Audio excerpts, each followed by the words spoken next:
This video claims that this YouTube Shorts channel is making up to $41,000 a month, but it's not what you think. You're led to believe that making YouTube Shorts can be a cash cow just like any long-form YouTube channel. But after looking into the channel that he uses to hook your attention, I realized that this channel is actually not even monetized. He misleads you further by using wildly inflated numbers like $41,000 per month, because in reality, even if this channel was monetized, the channel would only be making about $480 per month. I know this because I own a YouTube Shorts channel that is monetized, and I only get paid about 8 cents per every 1,000 views. Every other YouTube Shorts creator that I've spoken to makes about the same. It made me realize that many of these videos going viral twist the facts in order to get more views from people like you and me. So in this video, I'm going to expose the dark truth about YouTube Shorts once and for all. I'll tell you what happened to myself and so many other short-form creators that had to learn this the hard way. That way, you don't waste your time, money, energy, self-esteem. All right, I think you get the point. Last year, I started a new YouTube channel. If you want to know my intentions for starting a new channel, the answer was simple: to secure the bag. I knew how much money that YouTubers were making, and I wanted in. At the time, I kept hearing about how YouTube Shorts was the future of content, and after seeing the rise of TikTok and Instagram Reels, I came up with a brilliant plan. I would upload long-form content a couple times a week, and then I would try to post shorts every day. My thought process was that as long as I was posting about the same topics on long-form and short-form, my channel would grow an audience of people who are all interested in the same thing. I would be getting double the views from shorts and long-form content, and I'd be able to start cashing checks from YouTube in no time. But this was my first big mistake. And by the way, if you saw my other video about this, trust me, you want to stick around because something crazy happened, and I'll explain more towards the end. So I uploaded my first long-form video and got a whopping 19 views in my first week. My shorts, on the other hand, were getting a lot more traction. One of the first videos actually got a few thousand views, which was really encouraging. But I knew that long-form content would ultimately produce more AdSense revenue, so I got really focused on the long-form content. I spent weeks editing that first video with captions, hooks, a title, a thumbnail, and finally, I got my big break. One of my first long-form videos took off and got 120,000 views. My CPM ended up being over $10, so if I had been monetized, I would have made about $1,000 from this video. During that same week, one of my YouTube Shorts blew up and got a couple million views and a few hundred subscribers. Obviously, I was really excited. I started imagining my rise to YouTuber stardom and even had a dream of knocking out Jake Paul. But then, my dream was interrupted by this realization. I could shortcut my channel to monetization with YouTube Shorts. See, it's far easier to reach the monetization thresholds with shorts than it is for long-form content. I figured that if I focused a majority of my time making amazing YouTube Shorts, then I would get monetized in just a few weeks. Then, as soon as I got monetized, I could flip the channel back into a long-form content powerhouse and start cashing checks. So I studied what went viral on Shorts and realized that it had captions, jump cuts, animations, background music, and sound effects. So I spent more time in the editing room hoping that this would all pay off. I uploaded a few videos and bang,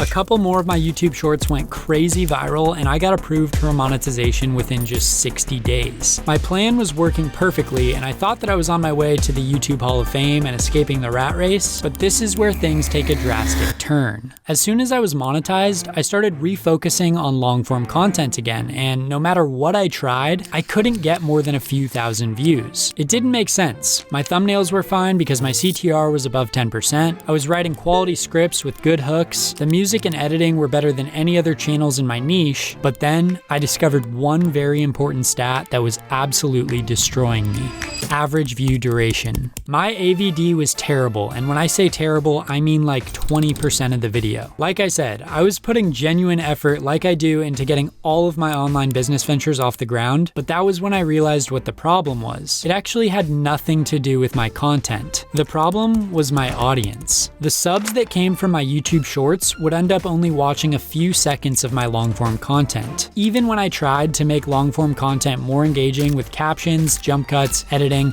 none of it worked. This is because the people who subscribed from YouTube Shorts had shorter attention spans and only subbed to consume more short-form content. When you upload on YouTube, the algorithm first shows your content to a small group to see how they respond. If a majority of those people watch your video all the way through and they leave comments, then YouTube's algorithm notices and will push your video to a larger audience. But if your own subscribers don't watch or only watch a small portion of your video, then the YouTube algorithm thinks that your video sucks. And as a result, YouTube stops pushing the video to a larger audience, leaving you on a lonely island with no views. So if you decide to post both shorts and long-form content, then you're basically attracting two different types of audiences. One audience that has a 30-second attention span and another who has a 10-minute attention span. Viewers who are scrolling YouTube Shorts are looking for quick hits of dopamine. Their intentions are drastically different from someone who's on YouTube to watch long-form content. YouTube Shorts are about entertainment, cheap dopamine, and consumption, and then they just scroll on to the next one on their feed. And only a small fraction of people who do subscribe from YouTube Shorts would end up watching your long-form content. And as we all know, if your own subscribers don't watch your videos, then YouTube's algorithm will think your video sucks. But I'm not the only creator who this sob story happened to. This guy with 3 million subs had the same issue. And this guy with 1 million subs said, quote, "Short subscribers mean nothing when posted on long-form content." And I have first-hand accounts from hundreds of more examples. If we look at some of the most successful shorts creators like MD Motivator, who literally gets billions of views, we can see that his long-form videos don't even come close to getting the same amount of engagement. In fact, it's so bad that he doesn't even bother uploading them anymore. On the other side of the coin, Mr. Beast, the best YouTuber in the game who gets billions of views on his long-form content, gave up on posting YouTube Shorts after just uploading 31 of them. After coming to this conclusion, it made me wonder why so many channels are promoting YouTube Shorts so heavily without giving you any warning or disclaimer about the potential risks. Most of the YouTube channels that are promoting YouTube Shorts don't actually use them on their own channels. Most of these channels are creating their videos for the same reason that 99% of YouTubers do, to secure the bag. They're fully aware that Shorts would hurt their own channel, but they aren't willing to share that information with you. But I also want to be clear, I'm not saying that YouTube Shorts are always a bad thing and that you should never post them. What I am saying is that if I could go back in time, I would decide between building a YouTube Shorts channel or a long-form content channel, and I would stick with it. Because if you try to do both from scratch, then you're gonna self-sabotage and end up with the same issue as me. I do hope that YouTube eventually figures this problem out, and I'll make sure to keep you guys updated on what I'm seeing from my end.